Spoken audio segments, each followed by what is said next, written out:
ভাই আপনি কি তা ব্যস্ত আছেন না সেটা না? আইলাম ভাই, আজকে দেখি কি অবস্থা হয়। পানি তো কমছে মোটামুটি। আপনার বাসা কি তা পানি উঠছে ভাই? বাসার পানি হতো না, আমার বাসাটা কোথালা পানি উঠছে না? নিচে পানি উঠছে। আজকে আপনি লইয়া আইছেন কি ভাই?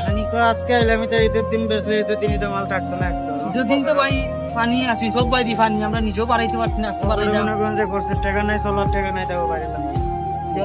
দেও তো ভাই দেখেনি কত কষ্ট সিলেটে বন্যা হয়, অনেক মানুষের কষ্ট হয়েছে, যারা দিন আছে দিন চায়, অনেক কষ্ট। আর ভাই তো দেখা আছে ভাই একটা মালও বেচতে পারছি না, বাইরে অনেক কষ্ট হইল। 20-30 টাকা বেশি, 20-30 টাকা পকেট খরচ না।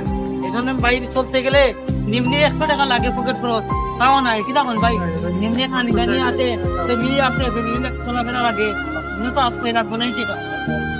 ভাই তো নিম্নে তো ধরুন একটা যে চা খাইতে গেল 10 টাকা, এখন যে দাম চা খাইতে গেল 10 টাকা, 10 টাকা না নি ভাই। আর এটা কেক খাইলে তো 5 টাকা। আমাদের তো গরিবের খাইয়া কিচ্ছু না, খাইয়া কি তো হইতে ভাই, যে পানির অবস্থা আল্লাহ রকম কথা কি থাকো ভাই। এখনো আমরা আসি সুফিয়া, আলহামদুলিল্লাহ আমরা উপরে আসি সুফিয়া করকা, যারা সুনামগঞ্জ জাতুরমা নদী দেখা তো পানি আল্লাহ মাফ করতা রক্ষা করতা জানি না। তখন এমনি কাউন্সিলর ছিল, টান দিছিল না না, সেও টান দিছে না, কিছু দিছে না, দেখো না ভাইয়ে। যখন ঈদর আজকে 3 দিন চলে, ভাইয়ে বাড়াইছুন যেটা কথা সকল লাইফে কষ্ট ভাই, কিছু করার নাই।